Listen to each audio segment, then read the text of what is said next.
Good evening, I'm Ben, and welcome to the show where you and I gather around this campfire to hear some of our fellow campers' scariest experiences. Whether you're a new camper or a returning one, I'm glad you're here.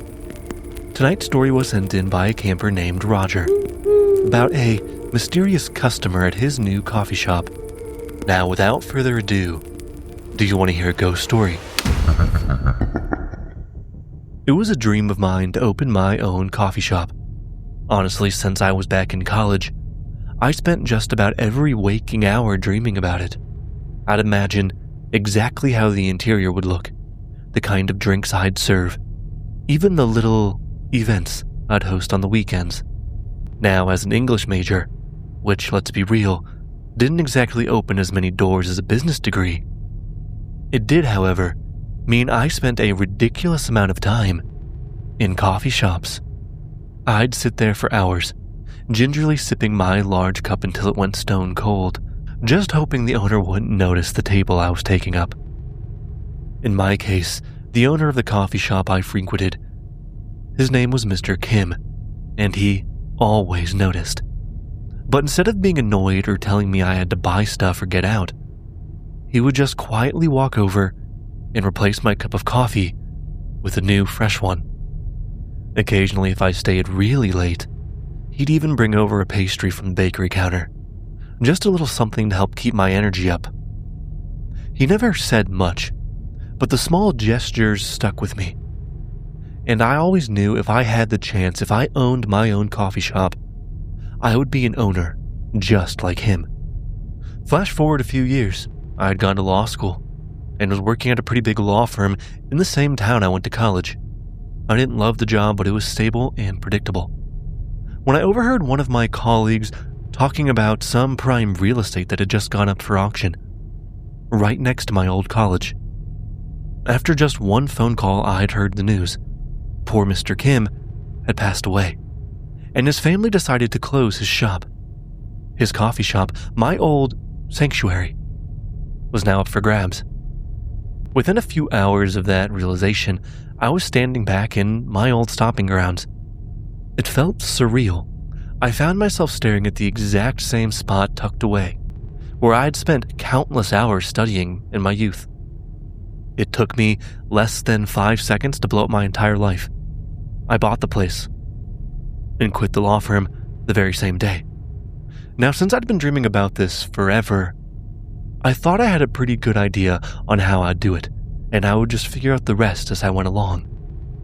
In my original college dream, I'd redesigned the shop, but I never thought I'd end up in the exact same place where my dream started.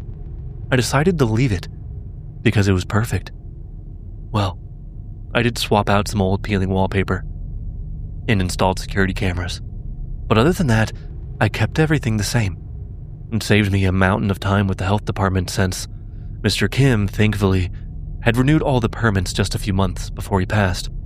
I even kept the furniture, except for one armchair with a wayward spring that just had to go. 6 weeks later, after a little bit of cleaning, the shop was open for business again. It was slow. After all, I opened it in the middle of the summer. Most of the college crowd was off for vacation, but once fall hit, the place was packed. We were busy from 4 in the morning until we closed at midnight. The only time there was an open table was when it rained. I usually took the late shift myself. I always found nights to be more laid back, and after what felt like a decade working 7 a.m. to 10 p.m. at a desk, I enjoyed the franticness of the students studying. It was the quietest kind of busy I could imagine. One night in particular, I had a few people on staff helping me, including one of my former colleagues at the law firm, Judy. She kept coming up to the counter to grab refills for the old man sitting in the back corner. The shop was so crowded I hadn't even noticed him. But around 11, the crowd in the shop finally started to thin out. That's when I finally caught a glimpse of the man.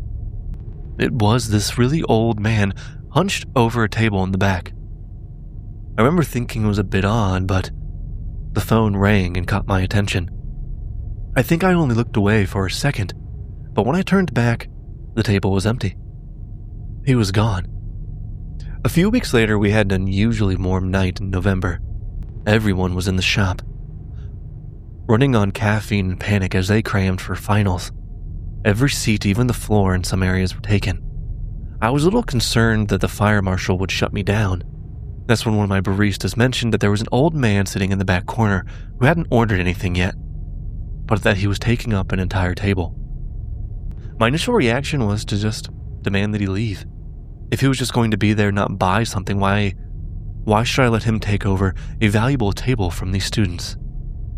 But then I paused and remembered my late nights in Mr. Kim. So instead, I handed my barista a small cup of coffee and asked him to take it to the man. Not 5 seconds later, he came back saying the old man must have left. By mid-December, the chaos had died down. Most of the college students had headed home for the holidays, leaving my little coffee shop actually quiet for the first time since the summer had opened. I was about to close up the shop for the night when I glanced at the security monitors behind the counter. There on camera 4 was a man sitting in the back corner. I looked up, stared directly at that corner with my own 2 eyes. The table was empty. So I looked back at the monitor and there he was, plain as day. I thought maybe it was my eyes playing tricks on me, or the monitor. But then I realized something that made the hair on the back of my neck stand up. That corner specifically, I don't know why I didn't remember this earlier, was my spot. The table this old man was sitting at was the same table where I'd sit for hours in college. Now, I couldn't see this man's face clearly on the TV, but deep down, I was starting to get a pretty good idea of who was sitting there. I know most people in this situation would probably freak out, drop their keys, bolt for the door. But instead, I felt this strange sense of calm and poured every last bit of coffee I'd left over that day into a cup. I walked across the empty coffee shop, catching glances of this old man in the CCTV. As I walked over to the empty table, I set the cup of coffee down and just whispered, "Thanks for the refills, Mr. Kim." And then I locked up for the night. Thank you, Rodger, for allowing me to share your story. Your story was quite wholesome. I know oftentimes we are all fascinated with ghost stories and legends because I think for a lot of us it gives us hope that there is something after this, that maybe our loved ones are watching over us, and maybe those people who took care of us that we never really shared any real moments with in life are there watching over us as well. Now, I have no show announcements this week, but to everyone listening, if you'd like to support the show, gain access to our monthly bonus episodes, and get early access to the show, head over to patreon.com/doyouwannahearaghost-story. But as always, I'm just glad to have you all as campers on this journey. So please keep sharing the show with anyone you think might like these stories, or someone you're just trying to scare. If you're enjoying the show, please leave a review. I would love to hear from you. Until next time,